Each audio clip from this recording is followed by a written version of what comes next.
Straight to Capitol Hill now. Congressman Jim Jordan apparently just lost a secret ballot among House Republicans over his future as the nominee for Speaker. 88 Republicans voted to support Jordan. 112 voted against him.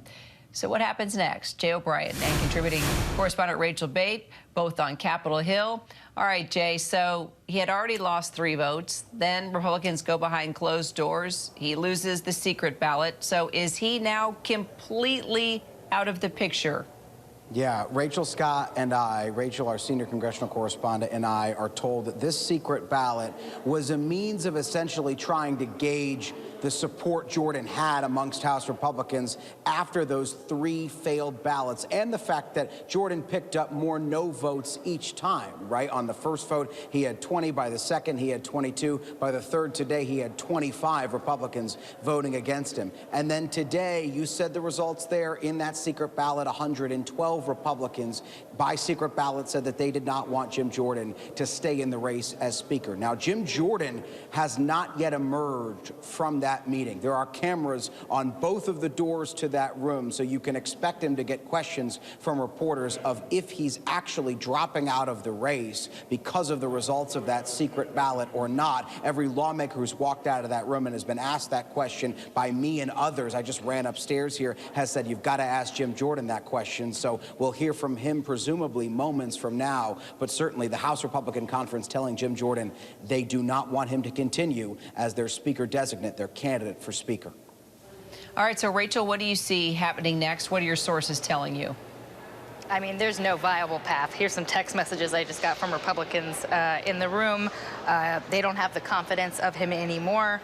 He has no path forward.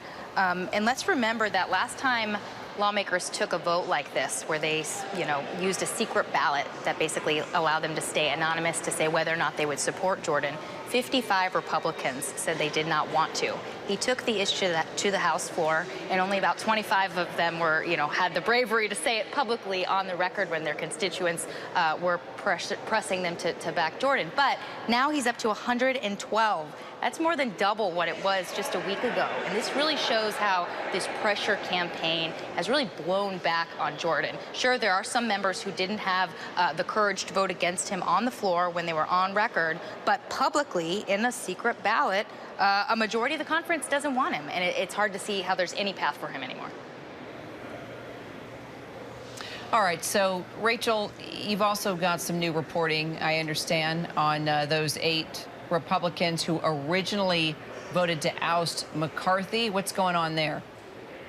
Yeah, this was a bid to actually save Jordan, or try to save Jordan's speakership bid. A lot of the 8 Republicans who voted to oust McCarthy had written a letter saying that they were willing to accept some sort of punishment from their other colleagues if it meant Jordan would actually be Speaker. There were some moderate Republicans who said that any future Speaker, they want that person to punish these members who ousted McCarthy. So these guys who ousted McCarthy, a lot of them big fans of Jim Jordan, had come out and said they would accept losing committee positions, being kicked out of the Republican conference, which means that they couldn't actually go into these private closed-door meetings that they have on a weekly basis, in return for Jim Jordan becoming Speaker. Obviously, that's not going to be enough to move people because people are moving in the other direction.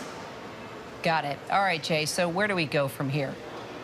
Looks like, Kira, Jim Jordan's out. I mean, that's the reality. We already have heard from Republicans who have emerged from that meeting saying that they're considering bids for Speaker. At least 2 by my count, Kevin Hern is one of them, have told our colleagues in that hallway, that ugly hallway that you and I have seen so often where Republicans meet down the line from it, that they are jumping into the race for Speaker. Kevin McCarthy walked out of that room, told our colleague John Parkinson, quote, "Unfortunately, Jim is no longer going to be the nominee. We will have to go back to the drawing board." Back to the drawing board for House Republicans. Jim Jordan is out. They do not have the confidence in him amongst the House Republican Conference, and it looks like, according to our colleagues in the hallway who are asking these lawmakers as they're leaving, looks like they're going to come back next week, have a candidate for him at the beginning of next week, and this process starts all over again.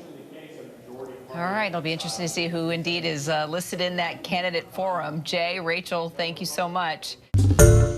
Hi, everyone. George Stephanopoulos here. Thanks for checking out the ABC News YouTube channel. If you'd like to get more videos, show highlights, and watch live event coverage, click on the right over here to subscribe to our channel. And don't forget to download the ABC News app for breaking news alerts. Thanks for watching.